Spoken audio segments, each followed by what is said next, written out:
ভাবো তো, যদি হঠাৎ তোমায় একটা বন্ধ ঘরে আটকে ফেলা হয়, না আছে খাবার, না আছে পানি, আর বাইরে যাওয়ার কোনো উপায় নেই। এমন এক দুঃস্বপ্নের মতো গল্প শুরু হচ্ছে আমাদের আজকের কাহিনীতে।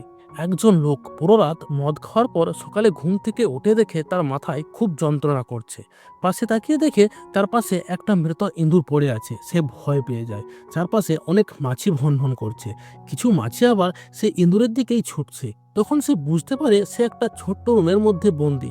ঘরটা যেন একটা তিজুরির মতো, দরজা লোহার, একটা আলমারি আছে, কিন্তু বাইরে যাওয়ার কোনো রাস্তা নেই। সে দরজাটা অনেক চেষ্টা করেও খুলতে পারে না, বারবার ধাক্কা দেয়, চিৎকার করে, কিন্তু কেউ উত্তর দেয় না। কিভাবে সে এই ঘরে এলো সে কিছুই বুঝতে পারে না। একটু পর তার বাথরুম করার চাপ আসে। তখন সে ভাবছিল হয়তো এটা একটা মজা, হয়তো তার সহকর্মী ফ্রেচার এসব করেছে। সে নিজের মোবাইল বের করে ফোন করতে চায়, কিন্তু রুমে কোনো সিগন্যাল নেই।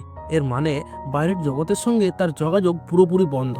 সে আলমারি খোলার চেষ্টা করে, কিন্তু সেটাও আটকে। ঘরটা ভালো করে খুঁজে দেখে কোনো ক্যামেরা আছে কিনা, কিন্তু এমন কিছু পায় না। এবার সে ভয় পেতে শুরু করে। রেগে গিয়ে তার বেল্ট খুলে দরজায় মারতে শুরু করে। একসময় ক্লান্ত হয়ে যায়, কারণ সে অনেকক্ষণ ধরে কিছু খায়নি। সে আবার চিৎকার করে বলে, আমায় ছেড়ে দাও, নইলে পুলিশে অভিযোগ করব।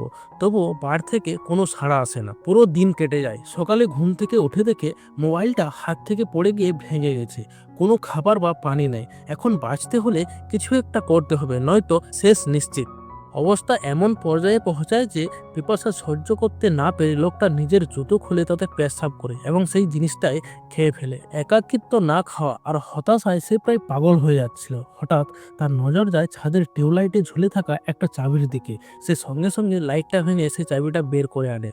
এবার সে সেই চাবি দিয়ে বন্ধ আলমারিটা খুলতে সক্ষম হয়। আলমারির ভিতরে সে দেখতে পায় দুটো অক্সিজেন কন্টেনার আর 6টা মতো হাতুড়ি যন্ত্রপাতি রয়েছে। আর সে এইগুলো সাহায্যে লোহার দরজা ভাঙার চেষ্টা করে, কিন্তু দরজায় একটা আঁচড়ও পড়ে না। এরপর সে ভাবছিল ওয়েল্ডিং মেশিন দিয়ে দরজাটা পুড়িয়ে দেবে, কিন্তু এই মেশিন কিভাবে চালাতে হয় তা সে জানতো না। তবে আগুন দেখে তার মাথায় একটা বুদ্ধি আসে। সে আগুন লাগিয়ে ফায়ার অ্যালার্ম চালু করে জল পাওয়ার চেষ্টা করে। দুর্ভাগ্যবশত সে অ্যালার্মটাও ছিল নকল।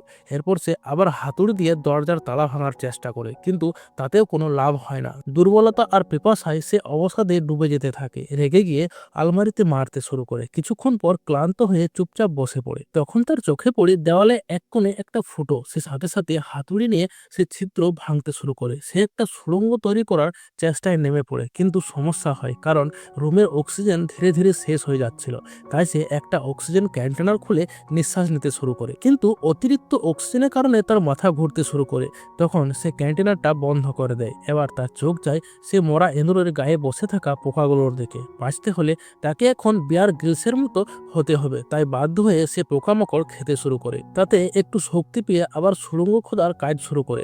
অনেক চেষ্টায় সে ছিদ্রটা আরেকটু বড় করে, আর তখনই সে দেখতে পায় দেওয়ালের ভিতরে লোহার রড। সে এবার ওয়েল্ডিং মেশিন দিয়ে রড আর দেওয়াল কাটতে থাকে। অবশেষে দেওয়ালের ফাঁক দিয়ে আলো আসতে শুরু করে, আর আলো দেখে সে আনন্দে উল্লাসিত হয়ে ওঠে। এবার ছিদ্রটা এতটাও বড় হয়ে গেছিল যে লোকটা সহজেই বাইরে বের হতে পারত, কিন্তু যতক্ষণে সে দেওয়ালের বাইরে পা রাখলো তখন তার পায়ের নিচে থেকে মাটি সরে গেল। সে বুঝতে পারলো এটা বাইরের জগৎ নয়, বরং আরেকটা একেবারে এরকমই ঘর। তার সমস্ত কষ্ট যেন মাটিতে মিশে গেল। সে হতাশ হয়ে পড়লো আর পাগলের মতো নতুন ঘরে লোহার দরজা পেটাতে শুরু করলো। কিছুক্ষণ পরে নিজেকে শান্ত করে চারপাশে তাকালো। ঘরে এক কোণে সে দেখতে পেল একটা লাল রঙের কেফিন। কৌতূহলবশত সে কেফিনের ঢাকনা খুললো, আর তখনই তার চোখ ছানা বড়া। ভেতরে একটা সুন্দরী মেয়ে ঘুমিয়েছিল। মেয়েটিকে মৃত মনে হচ্ছিল না, বরং গভীর ঘুমে ছিল। লোকটা তাকে জাগানোর চেষ্টা করলো, আর তখনই মেয়েটি ভয়ে কেঁপে উঠলো। কথা বলার চেষ্টা করেও দুজনের ভাষা বুঝতে পারছিল না। মেয়েটি আতঙ্কে আগের ঘরে গিয়ে লুকিয়ে পড়ে। লোকটার আর শক্তি ছিল না কিছু বুঝিয়ে বলার, তাই সে সিদ্ধান্ত নেয় কেফিনে ঘুমাবে। রাতে হঠাৎ সে মেয়েটি এসে তাকে জাগিয়ে তোলে এবং তাকে ইশারায় জানায় যে তাকে সুড়ঙ্গ খোদার কাজ আবার শুরু করতে হবে। কিন্তু লোকটা এতটাই দুর্বল হয়ে পড়েছিল যে আর কিছু করার সম্ভব ছিল না। তার হাতেও বেশ কাটা ছেঁটা ছিল, আর সে খুব ক্লান্ত ছিল। মেয়েটি নিজে হাতুড়ি তুলে সুড়ঙ্গ খোদা শুরু করলো। তবে ব্যাপারটা এতটাও সহজ ছিল না। কিছুক্ষণ পর মেয়েটির প্রস্রাব পায়, আর সে দৌড়ে পাশের ঘরে যেতে চায়। তখন লোকটা তাকে থামায় এবং ইশারায় কিছু বোঝানোর চেষ্টা করে। আসলে লোকটা 3 দিন ধরে এক ফোঁটাও পানি পায়নি, আর এখন সে মেয়েটির প্রস্রাব তার কাছে বেঁচে থাকার শেষ ভরসা। কিছুটা অস্বস্তি নিয়ে মেয়েটি রাজি হয়ে যায় এবং জুতোর মৃত্যুর মধ্যে প্রস্রাব করে। লোকটা বাঁচার জন্য সেটা খেতে বাধ্য হয়। যদিও মেয়েটি লোকটার ভাষা বুঝতো না, কিন্তু তার অবস্থা দেখে সে বুঝে গিয়েছিল বেঁচে থাকার জন্য কি করতে হতে পারে। এরপর লোকটা মেয়েটিকে পোকামাকড় খাওয়ানোর চেষ্টা করে, কিন্তু মেয়েটি তা খেতে একেবারে অস্বীকার করে। তখন লোকটা আবার দেওয়ালে নতুন করে ছিদ্র করার কাজ শুরু করে। অনেক চেষ্টা করেও খুব ছোট্ট একটা ছিদ্র করতে পারে। এটা দেখে মেয়েটি ভীষণ হতাশ হয়ে কান্নায় ভেঙে পড়ে। লোকটা বিরক্ত হয়ে বলতে থাকে, এই দেওয়ালটা ভাঙে না কেন, আর ভাঙবেই বা কি করে, এটা যে বানানো হয়েছিল অম্বুজা সিমেন্ট দিয়ে। এই কথায় মেয়েটা হেসে ফেলে আর তাকে শান্ত করার জন্য নেহা কঙ্করের গলায় গান ধরতে শুরু করে। লোকটাও তার সঙ্গে গাইতে থাকে। হঠাৎ ভুল করে মেয়েটার হাত থেকে হাতুড়ি পড়ে যায় এবং সরাসরি লোকটার হাতে লাগে। মেয়েটা সঙ্গে সঙ্গে নিজের ওড়না খুলে তার হাতে বেঁধে দেয়। এই ছোট্ট ঘটনার মধ্যে দিয়ে তাদের মধ্যে বন্ধুত্ব গড়ে ওঠে। এবার তারা একসঙ্গে সুড়ঙ্গ খোদার কাজ আবার শুরু করে। ঠিক তখনই হঠাৎ করে লোহার দরজার তালা ঘুরতে শুরু করে। তারা দৌড়ে দরজার কাছে যায়, কিন্তু তালাটা আবার আগের অবস্থায় ফিরে আসে। অনেক চেষ্টার পর তারা বুঝতে পারে যতক্ষণ তারা দরজার দিকে পিঠ দিয়ে থাকবে তালা খুলে থাকবে। তারা ধীরে ধীরে দরজার দিকে পিঠ দিয়ে এগিয়ে যায় আর অবশেষে তালাটা খুলে যায়। এবার তারা পৌঁছায় তৃতীয় ঘরে, কিন্তু দুর্ভাগ্যক্রমে এই ঘরটাও ছিল একেবারে আগের মতোই। ঘরের মধ্যে ছিল একটা ফাঁকা কবর আর আরেকটা লোহার দরজা। মেয়েটি এবার বুদ্ধিমত্তা দেখিয়ে আগের ঘর থেকে সব যন্ত্রপাতি নিয়ে আসে।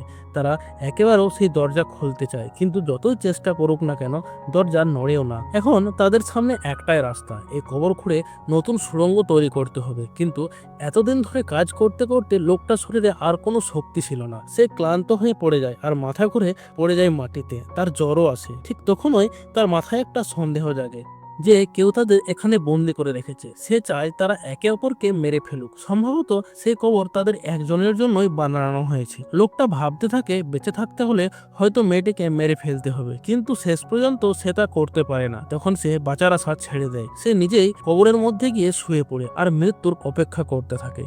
মেয়েটি হাল ছেড়ে দেয়নি। সে লোকটাকে চড় থাপ্পড় আর ঘুষি মেরে জাগিয়ে রাখার চেষ্টা করতে থাকে, কিন্তু লোকটার শরীরে কোনো সাড়া ছিল না। তখন মেয়েটি তাকে কবর থেকে টেনে বের করে আনে এবং মাটিতে শুইয়ে রাখে।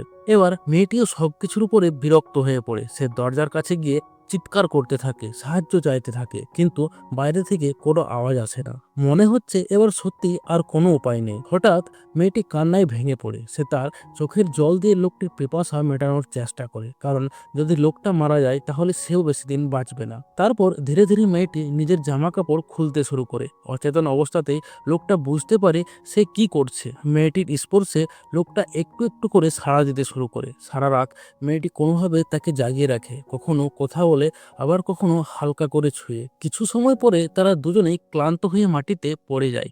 ভোরে লোকটার চোখ খুলে যায়। সে দেখে মেয়েটি তার পাশেই ঘুমিয়ে আছে। সে ছোঁটরে ছোঁটরে গিয়ে আগের ঘর থেকে সে কফিনে রাখা কাপড়টি নিয়ে আসে এবং মেয়েটির গায়ে দিয়ে দেয়। তারপর সে আবার দুর্বল হয়ে পড়ে যায় এবং অজ্ঞান হয়ে যায়। ঠিক তখনই সে আবার শুনতে পায় সেই তালা ঘোরানোর আওয়াজ।